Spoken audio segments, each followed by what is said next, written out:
महत्वपूर्ण निर्णय है। छत्तीसगढ़ औद्योगिक भूमि प्रबंधन जो नियम 2015 है, जिसमें इंडस्ट्री को इंडस्ट्रियल एरियाज़ में लीज होल्ड पे ज़मीन दिया जाता है, उसके लिए अगर इंडस्ट्री 15 साल से इस्टेब्लिश है तो उसको फ्री होल्ड करने के लिए छत्तीसगढ़ औद्योगिक भूमि प्रबंधन नियम 2019 लागू करेंगे।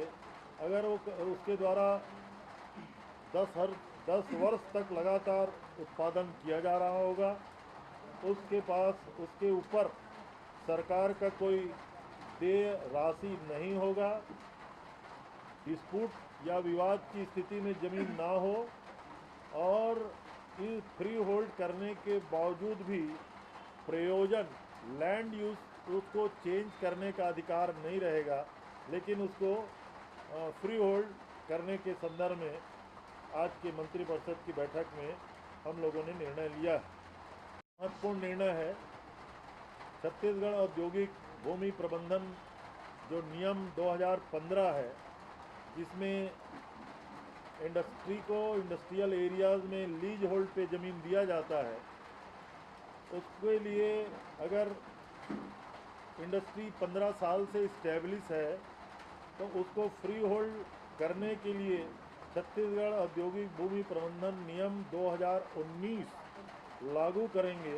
अगर वो उसके द्वारा 10 वर्ष तक लगातार उत्पादन किया जा रहा होगा, उसके पास उसके ऊपर सरकार का कोई देय राशि नहीं होगा, डिस्प्यूट या विवाद की स्थिति में ज़मीन ना हो, और इस फ्री होल्ड करने के बावजूद भी प्रयोजन लैंड यूज उसको चेंज करने का अधिकार नहीं रहेगा, लेकिन उसको फ्री होल्ड करने के संदर्भ में आज के मंत्रिपरिषद की बैठक में हम लोगों ने निर्णय लिया है।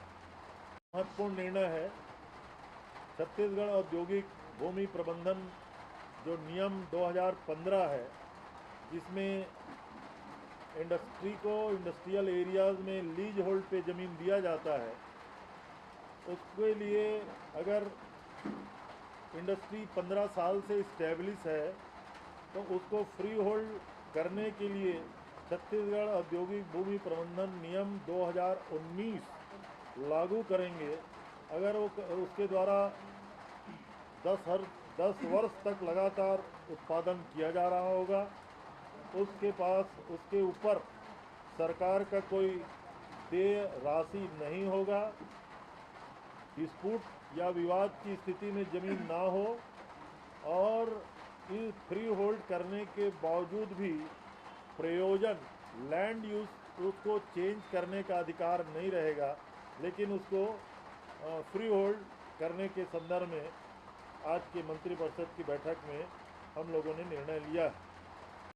एक निर्णय और, अनुसूचित जाति विकास प्राधिकरण में पहले माननीय मुख्यमंत्री जी उसके अध्यक्ष हुआ करते थे, उसमें अब संशोधन करके माननीय मुख्यमंत्री जी के द्वारा शासन के द्वारा कोई भी जो निर्वाचित जनप्रतिनिधि है, एक अध्यक्ष और 2 उपाध्यक्ष, इस संदर्भ में भी संशोधन किया गया।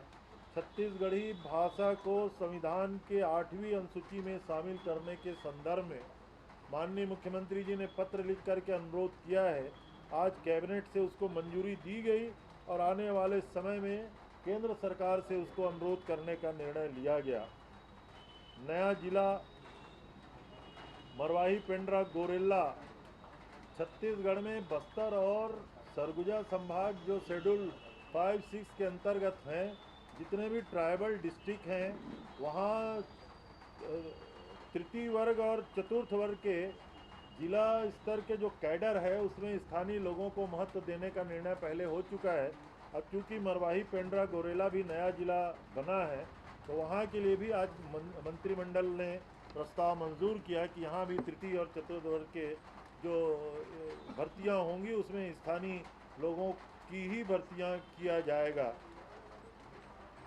एक और महत्वपूर्ण निर्णय हुआ है। 16 जुलाई 2006 को एर्राबोर में 32 लोगों की नक्सलियों के द्वारा राहत शिविर में घुस करके हत्या किया गया था। तत्कालीन समय में उनको प्रत्येक परिवार को 1 लाख रुपया राशि सहायता के रूप में दिया गया था। अब उसको 4 लाख रुपया प्रत्येक परिवार को सहायता राशि देने के बारे में निर्देश दिया गया। जिस समय गोधन न्याय योजना लागू किया गया था, छत्तीसगढ़ के राष्ट्रीय स्वयंसेवक संघ के सरसंचालक ने सार्वजनिक प्रशंसा की। माननीय मोहन भागवत साहब जब आए तो हम लोगों ने भी उम्मीदें की थी कि केंद्र को इस संदर्भ में निर्देश दे, लेकिन अगर केंद्रीय मंत्री ने इसकी प्रशंसा की तो निश्चित रूप से ये प्रशंसनीय कदम है। और कल ही मैं मध्य प्रदेश के माननीय मंत्री का एक उद्बोधन सुन रहा था, उन्होंने कहा है कि इस योजना को मध्य प्रदेश में भी लागू किया जाएगा। मैं ऐसा समझता हूँ कि बहुत महत्वाकांक्षी और गरीबों के लिए बहुत महत्वपूर्ण योजना है, और राज्य सरकार की अगर प्रशंसा केंद्र सरकार के मंत्री कर रहे हैं तो निश्चित रूप से माननीय भूपेश जी इस प्रशंसा के पात्र हैं, उनको बधाई देना चाहिए। राहुल जी ने जिस समस्या की ओर इशारा किया, आपका प्रश्न थोड़ा अधूरा है। उन्होंने कहा कि असंगठित क्षेत्र जो हिंदुस्तान की इकोनॉमी का सबसे मूल आधार है, एक इशारा करते हुए उन्होंने अपने उद्बोधन में कहा है कि पहले महिलाओं के पास भी हमारी लगभग सिक्योरिटी के रूप में हिंदुस्तान की महिलाओं के पास राशि जमा हुआ करती थी। नोटबंदी से वो बेदखल होना शुरू हुआ। अब कोरोना तक हम उसकी मार झेल रहे हैं। और उन्होंने जिस बात का इंडिकेट किया कि छत्तीसगढ़ में राजीव गांधी किसान न्याय योजना से लेकर के जो गोधन न्याय योजना तक है, हम गरीबों के लिए, किसानों के लिए, गोपालकों के लिए, तेंदुपत्ता संग्राहकों के लिए, लैंडलेस लोगों के लिए, सौभाग्य से आज जो आंकड़े दिए गए उसमें 70% लोग लैंडलेस है, उनको हम अधिकार दिए हैं। लेकिन केंद्र सरकार की योजनाओं से जिस तरीके से नुकसान हो रहा है, माननीय राहुल जी का इशारा उसी ओर था। और मैं ऐसा समझता हूँ कि राहुल जी के इशारा से सारा हिंदुस्तान सहमत होगा। और विषय पे चर्चा हुई है, जीएसटी जब लागू किया गया था तो केंद्र सरकार ने राज्य सरकारों से इस बात का कमिटमेंट किया था कि अगर जीएसटी का नुकसान होगा वसूली में तो राज्य सरकार को क्षति के रूप में प्रतिपूर्ति दिया जाएगा। दुर्भाग्य से आज पर्यंत केंद्र सरकार राज्यों को क्षतिपूर्ति नहीं दे पाई है, और छत्तीसगढ़ को मार्च के बाद से हमारा जीएसटी का हिस्सा होता है,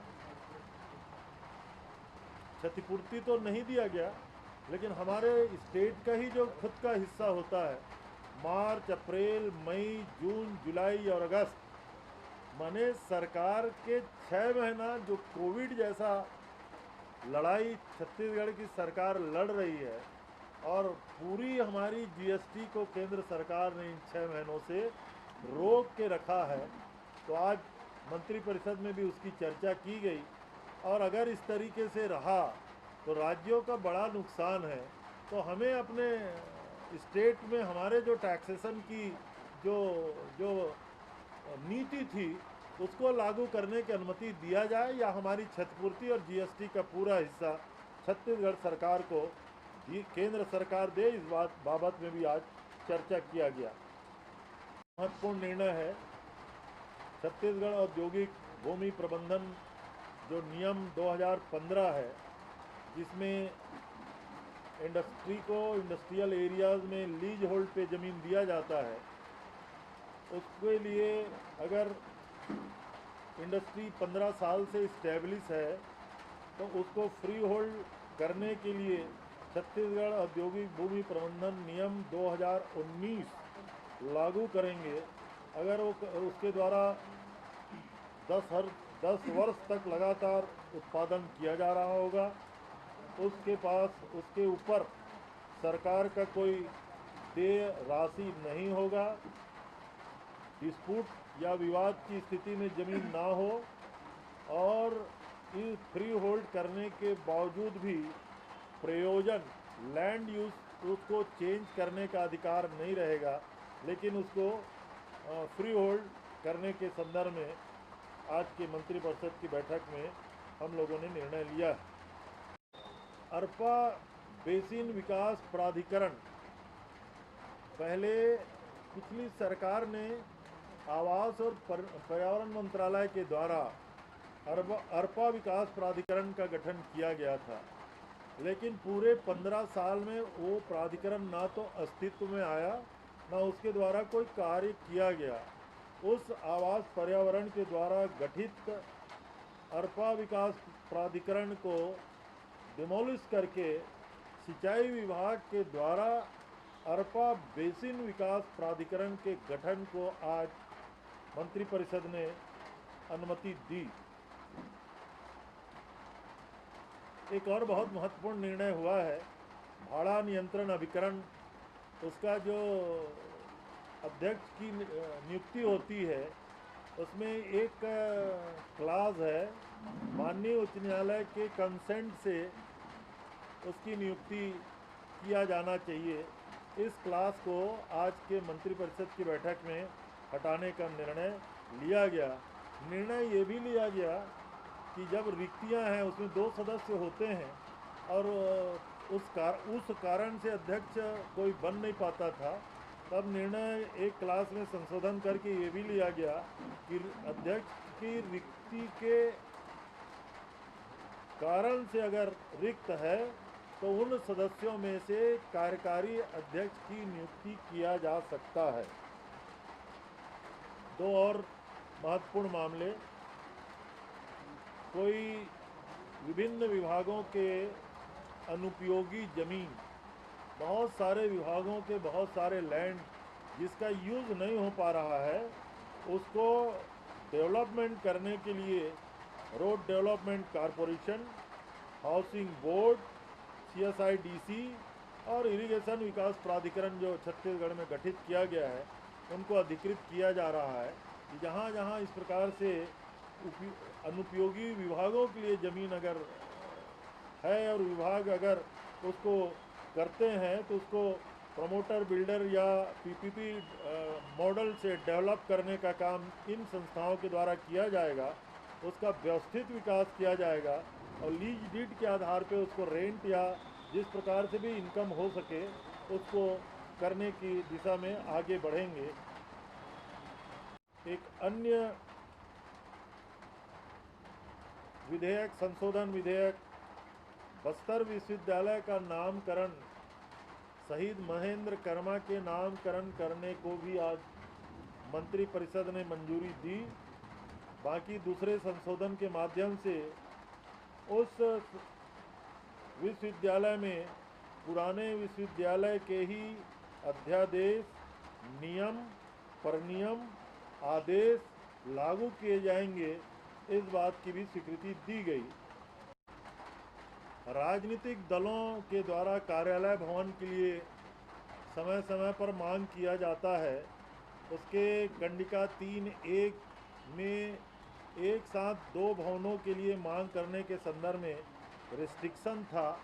ये पुराने सरकार के कार्यकाल में ऐसा हो चुका था, तो उस रिस्ट्रिक्शन को समाप्त करके केस टू केस जहां डिमांड आएगी उस पर अलग अलग निर्णय लेकर के देने के संदर्भ में एक नीति बनाई गई, उसको भी आज मंत्रिपरिषद ने आज मंजूरी दिया है।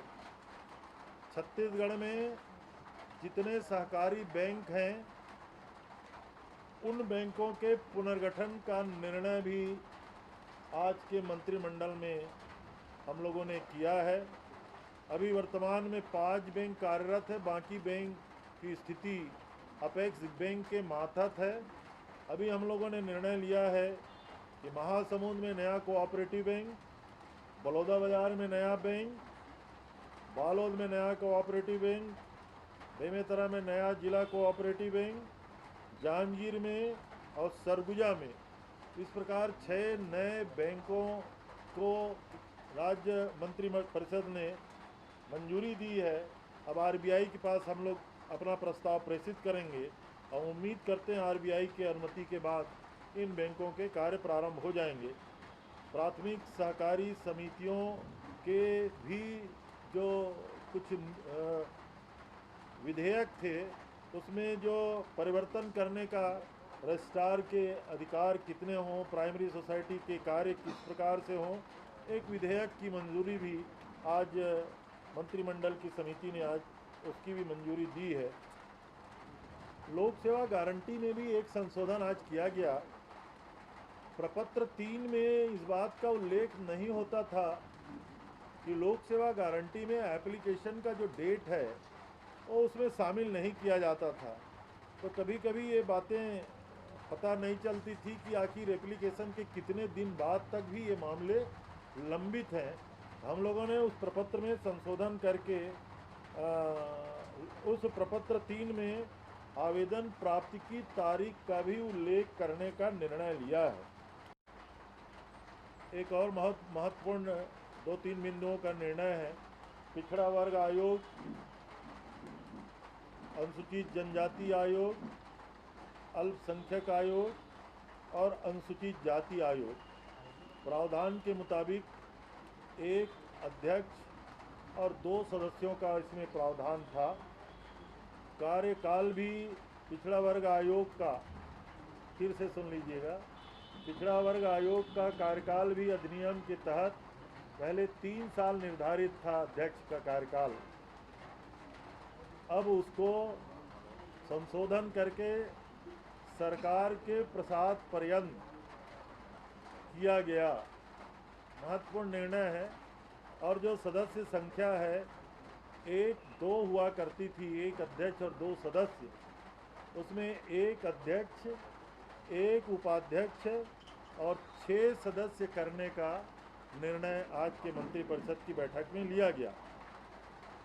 एक निर्णय और, अनुसूचित जाति विकास प्राधिकरण में पहले माननीय मुख्यमंत्री जी उसके अध्यक्ष हुआ करते थे, उसमें अब संशोधन करके माननीय मुख्यमंत्री जी के द्वारा, शासन के द्वारा कोई भी जो निर्वाचित जनप्रतिनिधि है, एक अध्यक्ष और 2 उपाध्यक्ष, इस संदर्भ में भी संशोधन किया गया। छत्तीसगढ़ी भाषा को संविधान के 8वीं अनुसूची में शामिल करने के संदर्भ में माननीय मुख्यमंत्री जी ने पत्र लिख करके अनुरोध किया है। आज कैबिनेट से उसको मंजूरी दी गई और आने वाले समय में केंद्र सरकार से उसको अनुरोध करने का निर्णय लिया गया। नया जिला मरवाही पेंड्रा गोरेला छत्तीसगढ़ में बस्तर और सरगुजा संभाग जो शेड्यूल 5-6 के अंतर्गत हैं, जितने भी ट्राइबल डिस्ट्रिक्ट हैं, वहाँ तृतीय वर्ग और चतुर्थ वर्ग के जिला स्तर के जो कैडर है उसमें स्थानीय लोगों को महत्व देने का निर्णय पहले हो चुका है। अब क्योंकि मरवाही पेंड्रा गोरेला भी नया जिला बना है, तो वहाँ के लिए भी आज मंत्रिमंडल ने प्रस्ताव मंजूर किया कि यहाँ भी तृतीय और चतुर्थ वर्ग के जो भर्तियाँ होंगी उसमें स्थानीय लोगों की ही भर्तियाँ किया जाएगा। एक और महत्वपूर्ण निर्णय हुआ है। 16 जुलाई 2006 को एर्राबोर में 32 लोगों की नक्सलियों के द्वारा राहत शिविर में घुस करके हत्या किया गया था। तत्कालीन समय में उनको प्रत्येक परिवार को 1 लाख रुपया राशि सहायता के रूप में दिया गया था। अब उसको 4 लाख रुपया प्रत्येक परिवार को सहायता राशि देने के बारे में निर्देश दिया गया। दूसरा महत्वपूर्ण निर्णय, जो सदस्य और पूर्व सदस्यों के वेतन भत्ता जो नियम है उसमें आंशिक संशोधन पिछले बार माननीय मुख्यमंत्री जी ने बजट सत्र के दौरान घोषित किया था, जिसमें जो उनके यात्रा का कूपन होता था, जो पूर्व सदस्यों के लिए 2 लाख रुपया और वर्तमान सदस्यों के लिए 4 लाख रुपया, उसको बढ़ा करके 8 लाख रुपया वर्तमान सदस्यों का और पूर्व सदस्यों का 4 लाख रुपया करने का। अब जो पूर्व विधायक हैं उनके पेंशन की वृद्धि और जो उनके परिवार के सदस्यों को दी जाने वाली पारिवारिक पेंशन होता है उसमें वृद्धि का प्रस्ताव जो पिछली बार माननीय मुख्यमंत्री जी ने घोषित किया था, उसको आज कैबिनेट से मंजूरी दी गई। तीसरा महत्वपूर्ण प्रस्ताव, अशासकीय स्कूलों में फीस निर्धारण के संदर्भ में जो मंत्रिमंडलीय उप समिति का जो उसके लिए पिछले कैबिनेट में गठन किया गया था, और उसके लिए जो विनियमन विधेयक लाया जाएगा उसमें किस तरीके से फीस नियंत्रण करने के लिए कमेटियां बनेंगी, जिला कलेक्टर के प्रतिनिधि कैसे रहेंगे, पालक और प्रबंधन के प्रतिनिधि कैसे रहेंगे, वो उस विनियमन विधेयक में शामिल किया गया है। उसको आज के मंत्रिपरिषद में उसको पारित किया गया। एक और प्रस्ताव के माध्यम से हम लोगों ने छत्तीसगढ़ में हमारे शहीद महेंद्र कर्मा जी की स्मृति में तेंदुपत्ता संग्राहक सुरक्षा सामाजिक योजना जो लागू किए हैं, उस तारीख को माननीय मुख्यमंत्री जी ने उसको लॉन्चिंग किया था, उसको आज कैबिनेट से मंजूरी दी गई।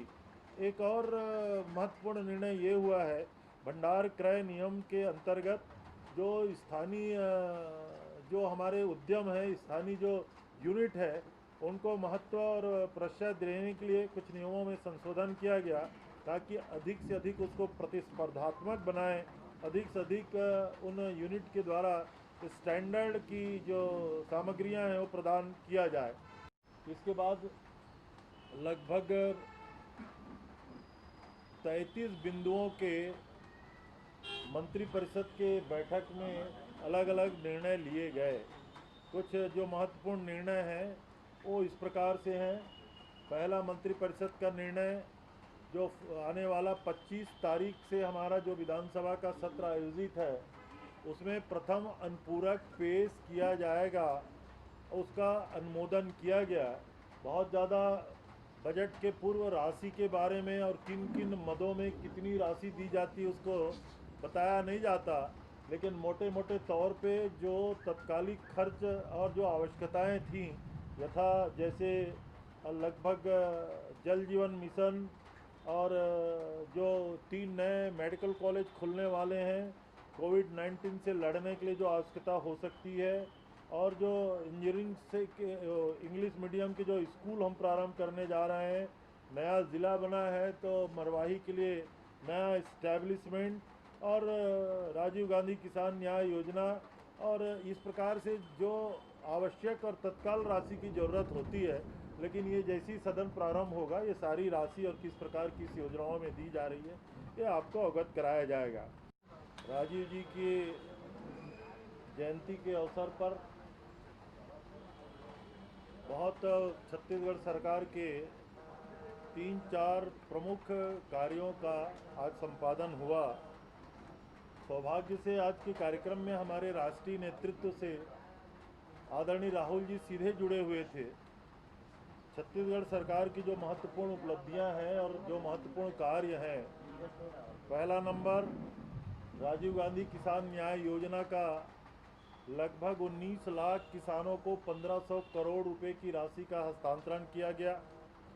दूसरा, गोधन न्याय योजना के अंतर्गत 4.5 करोड़ रुपया गोपालकों के खाते में हस्तांतरित किया गया।